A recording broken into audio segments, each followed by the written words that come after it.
સમાચારો તરફ નજર કરીએ તો અમદાવાદમાં મુખ્યમંત્રી ભૂપેન્દ્ર પટેલના હસ્તે વિદ્યા ભારતી સ્કૂલ ઓફ એક્સલન્સનું ભૂમિપૂજન કરવામાં આવ્યું। વિદ્યા ભારતીના પદાધિકારીઓ સંઘના પદાધિકારીઓ હાજર રહ્યા। ગોતામાં સ્કૂલ ઓફ એક્સલન્સનું નિર્માણ થઈ રહ્યું છે। પંચમહાલથી નીટ કાંડ મામલે મોટા સમાચાર સામે આવ્યા। પોલીસે બે મુખ્ય આરોપીને ઝડપી પાડ્યા છે। તુષાર ભટ્ટ અને આરિફ વોરાને પોલીસે પકડી પાડ્યા છે। નીટ કાંડ મામલે થઈ શકે છે મોટા ખુલાસા। અન્ય મોટા માથાઓના નામ પણ સામે આવી શકે છે। પંચમહાલમાં નીટ કાંડ કોઈ ગેરરીતિ ન થઈ હોવાનો દીક્ષિત પટેલે દાવો કર્યો। તેમણે વધુમાં કહ્યું કે ગેરરીતિ કરાવવા પ્રેશર કરાયું હતું। તુષાર ભટ્ટ સાથે કેટલાક વાલીઓની સંડોવણી છે। અશોક પટેલ સંતાન માટે ગેરરીતિ કરાવવા આવ્યા હતા। અશોક પટેલની તપાસ કરવા ઉગ્ર માંગ કરી રહ્યા છે। કડીમાં ફેમિલી ફન પાર્કના બાઉન્સરોની દાદાગીરી સામે આવી। પરિવાર અને ફેમિલી ફન પાર્કના બાઉન્સરો વચ્ચે ઝઘડો થયો।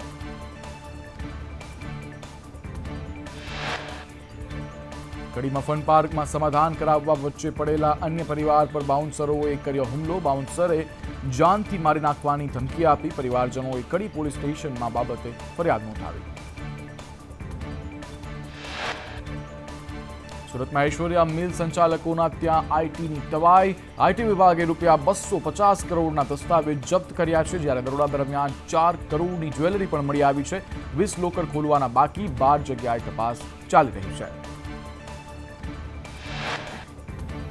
સુરતમાં રાત્રે 11:55 3 જગ્યાએ બોમ્બ બ્લાસ્ટની ધમકી મળી હતી। કંટ્રોલ રૂમમાં ફોન કરી ધમકી આપવામાં આવી હતી। ઉધના પોલીસે આરોપીની ધરપકડ કરી છે। અમરેલી જિલ્લા ભાજપ કાર્યાલયમાં ઇફકોના ચેરમેન દિલીપ સંઘાણીનું સન્માન કરવામાં આવ્યું। સન્માન કાર્યક્રમમાં મોટી સંખ્યામાં ભાજપના કાર્યકર્તા અને હોદ્દેદારો ઉપસ્થિત રહ્યા।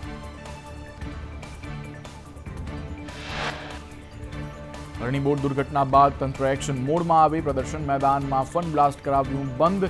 તંત્રએ ફન બ્લાસ્ટના સંચાલકોને નોટિસ આપી। લાયસન્સ સેફટી ફાયર એનઓસી ન હોવાથી કાર્યવાહી કરવામાં આવી। લાયસન્સ એનઓસી મેળવ્યા બાદ ફરી એક વખત શરૂ કરવા માટેની તાકીદ આપી।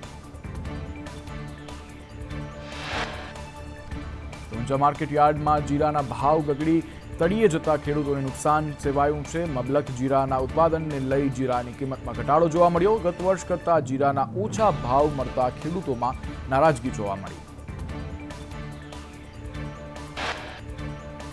અમદાવાદમાં વૃદ્ધાશ્રમમાં મધર્સ ડેની ઉજવણી કરવામાં આવી। જીવન સંધ્યા વૃદ્ધાશ્રમમાં મધર્સ ડેની ઉજવણી કરવામાં આવી। વૃદ્ધાશ્રમમાં 150 વડીલો રહે છે। માતાઓને મળવા વૃદ્ધાશ્રમમાં તેઓના સંતાનો આવ્યા। માતૃદિન પર વૃદ્ધોની આંખોમાં પાણી આવ્યા।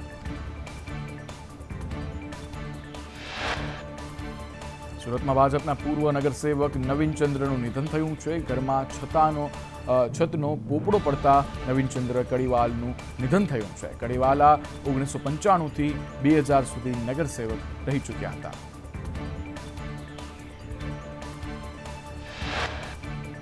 ઉનાળાના વેકેશનમાં યાત્રાધામ દ્વારકામાં ભક્તોની ભારે ભીડ જોવા મળી। મંદિરમાં ભક્તોની લાંબી લાઈન લાગી। મોટી સંખ્યામાં ભક્તો દર્શનાર્થે ઉમટ્યા। વેકેશનમાં દ્વારકાની હોટલો પણ હાઉસફુલ થઈ। દ્વારકા મંદિરની સાથે ગોમતી ઘાટ પર પણ ભક્તોની ઘોડાપૂર જોવા મળી આવ્યું। ગોમતી ઘાટની સીડીઓ પર શ્રદ્ધાળુઓની ભીડ જામી। સુદર્શન બ્રિજ શિવરાજપુર જોવા માટે પ્રવાસીઓ ઉમટી આવ્યા।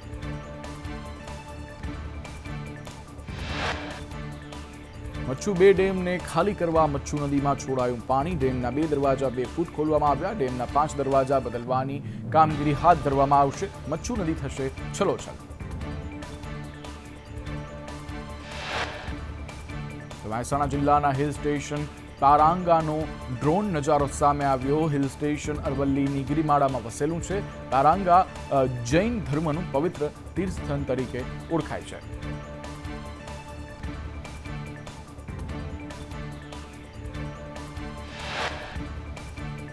ધરોઈ ડેમનો હવે રાત્રે અલગ નજારો જોવા મળશે। ટુરિઝમ વિભાગે 5.85 કરોડનો પ્રોજેક્ટ હાથ ધર્યો છે।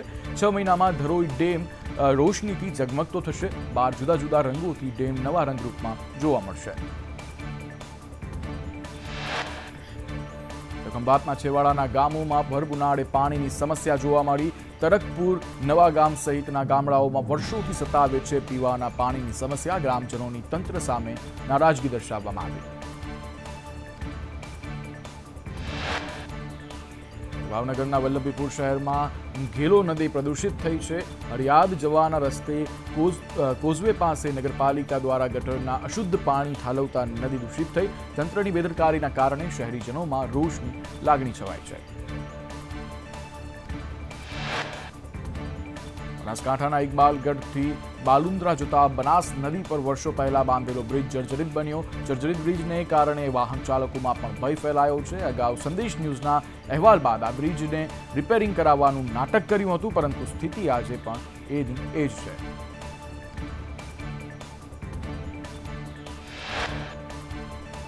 મા તે મા અને બીજા બધા બગડાના વા. મહેસાણાના હોમગાર્ડ મહિલા કમળાબેન રાવતે 24 કલાક નોકરી કરીને પોતાના 3 બાળકોને મોટા કરી, ભણાવીને તેમજ બધી જ જવાબદારીઓ નિભાવી. સુરતમાં માતા પિતા માટે લાલ બત્તી સમાન કિસ્સો સામે આવ્યો. કેમિકલયુક્ત તેલ પી જતા 1.5 વર્ષીય બાળકનું મોત થયું છે. બાળકે પાણીની જગ્યાએ કેમિકલયુક્ત તેલ પીતા મોત થયું છે. પોસ્ટમોર્ટમ રિપોર્ટ બાદ મોતનું સાચું કારણ સામે આવશે. પોલીસે ગુનો નોંધી હાલ વધુની તપાસ હાથ ધરી છે. સુરતના કીમમાં સાઇડ શોલ્ડરના અભાવે ટ્રક પલટી ગયો. કીમ 4 રસ્તા જતા માર્ગ પર ટ્રક પલટી ગયો હતો. સર્વિસ રોડ પર સાઇડ શોલ્ડર નથી બનાવાયું, જેને લઈ અને ટ્રક પલટી મારતા કબ્રસ્તાનની દિવાલ સાથે પછડાયો હતો અને ત્યારબાદ તે દિવાલ તૂટી ગઈ. સંકલન સમિતિના સભ્ય પીટી જાડેજાએ ઓડિયો ક્લિપ અંગે સ્પષ્ટતા કરી. કહ્યું, મેં રાજીનામું આપ્યું નથી અને આપવાનું પણ નથી. 14 જણાની કમિટીમાંથી કોણ ગદ્દાર તે જાણવા મળ્યું. પીટી જાડેજાએ કહ્યું કે ગદ્દાર કોણ છે, એક જ છે, તેને અમે ખુલ્લો પાડીશું. આ અંગે સાયબર ક્રાઇમમાં ફરિયાદ કરીશ. આજે અથવા કાલે સંકલન સમિતિ સાથે ચર્ચા પણ કરીશ. પીટી જાડેજાના સંકલન સમિતિ ગદ્દાર હોવાના કર્યા આક્ષેપ. જાડેજાએ કહ્યું, સંકલન સમિતિ શું છે એનો પર્દાફાશ હું કરીશ.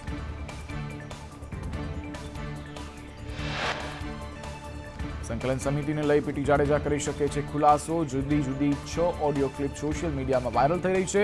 તૃપ્તિબા સહિત 5 લોકોના પુરાવા મારી પાસે છે. મેં શબ્દોમાં મર્યાદા રાખી છે. પીટી જાડેજાએ પ્રેશર ટેકનિક શરૂ કરી હોવાની ચર્ચાઓ છે. રાજકોટ કરણી સેનાના પ્રમુખ ભૂપતસિંહ જાડેજાના આરોપ. ક્ષત્રિય સમાજનું આંદોલન માત્ર સંકલન સમિતિનું નથી. આ આંદોલન સ્વયંભૂ હતું. હવે કરણી સેના દ્વારા આંદોલન ચલાવવામાં આવશે.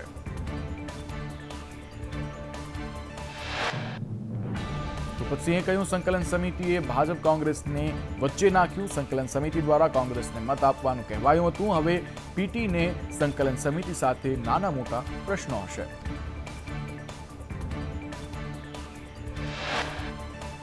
ક્ષત્રિય આંદોલનને લઈ પદ્મિની વાવાળાએ કહ્યું, મારી પીટી જાડેજા સાથે વાત નથી થઈ. સંકલન સમિતિએ કહ્યું તે નથી કર્યું. આ લોકોએ સ્ટેજના કાર્યક્રમો જ કરવા જોઈએ. હવે આંદોલન પૂરું થઈ ગયું છે. તો પીટી જાડેજાના આક્ષેપ બાદ રમજુભાઈ જવાબ આપતા કહ્યું કે સંકલન સમિતિ એક જ છે. અમે સંકલન સમિતિને મજબૂત કરીશું. અમારો વિરોધ પક્ષ સામે નહીં, વાણી વિલાસ સામે હતો.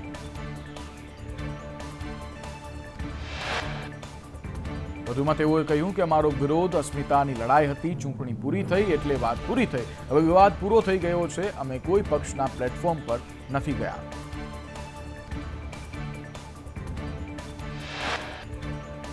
ગોંડલમાં રૂપાલાએ જયરાજસિંહના નિવાસ સ્થાને કરી મુલાકાત. રૂપાલાની સાથે ગોંડલના ભાજપના અગ્રણીઓ હાજર રહ્યા. ગોંડલના પૂર્વ ધારાસભ્ય છે જયરાજસિંહ જાડેજા.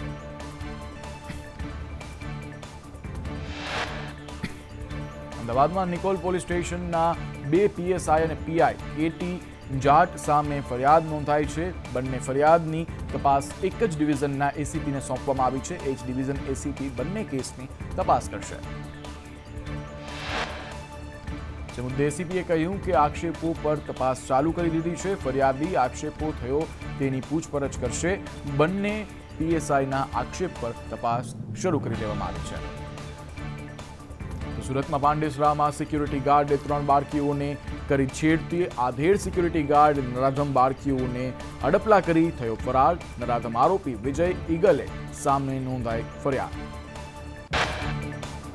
સુરતના વેસુમાં વિદેશ ટૂરના નામે ઠગાઈ કરવામાં આવી. સસ્તા પેકેજની લાલચ આપી અને 50થી વધુ સાથે ઠગાઈ કરવામાં આવી. ₹45 લાખ પડાવી ટ્રીપ એલાયન્સ ટૂર્સ એન્ડ ટ્રાવેલ્સના સંચાલકો ફરાર થયા. વેસુ પોલીસે ગુનો દાખલ કરી અને વધુ તપાસ હાથ ધરી છે.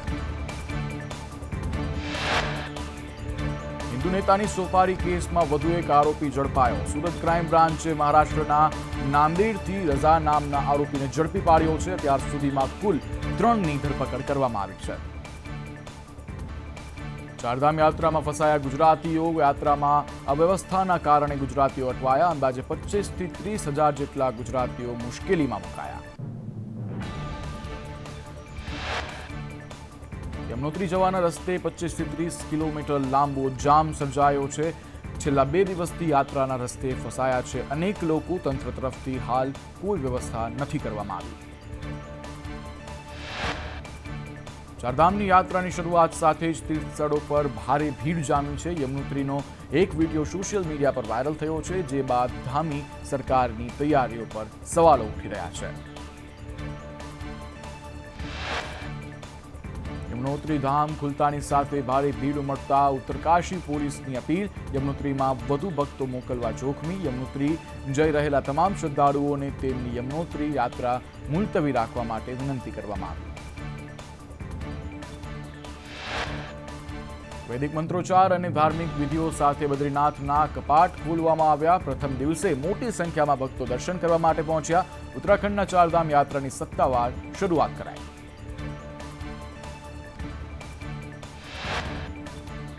જમ્મુ કાશ્મીરમાં ભારે હિમવર્ષા થઈ. સોનમર્ગ જોજીલા રોડ બરફથી ઢંકાયા અને બરફના થર જામતા વાહન વ્યવહાર ખોરવાયો છે. જમ્મુ કાશ્મીર હાઈવે પર વાહન ચાલકો કલાકો સુધી અટવાયા. વાહનોની લાગી કતાર. પહાડો પર ચારે તરફ છવાયા બરફની ચાદર. પીએમ નરેન્દ્ર મોદીનો પટનામાં રોડ શો. રોડ શોની સાંજે 6:30 શરૂઆત થશે. પીએમના રોડ શોને લઈ ચુસ્ત પોલીસ બંદોબસ્ત તૈનાત કરવામાં આવ્યો. પશ્ચિમ બંગાળના બેરકપુરમાં સભા સંબોધતા પીએમ નરેન્દ્ર મોદીએ કહ્યું, આજે હું બંગાળને 5 ગેરંટી આપી રહ્યો છું. જ્યાં સુધી હું નહીં છું ત્યાં સુધી ધર્મના આધારે અનામત આપવામાં આવશે નહીં. જ્યાં સુધી હું અહીં છું ત્યાં સુધી કોઈ SC, ST અને OBC અનામતને સમાપ્ત કરી શકાશે નહીં. વધુમાં તેઓએ કહ્યું કે જ્યાં સુધી હું અહીં છું ત્યાં સુધી રામ મંદિર પર સુપ્રીમ કોર્ટના ચુકાદાને કોઈ ઉલટાવી નહીં શકે. પશ્ચિમ બંગાળના હાવડામાં એક જાહેર સભાને સંબોધતા પીએમ મોદીએ કહ્યું, આજે TMC સરકારમાં અમારી બહેનો સુરક્ષિત નથી.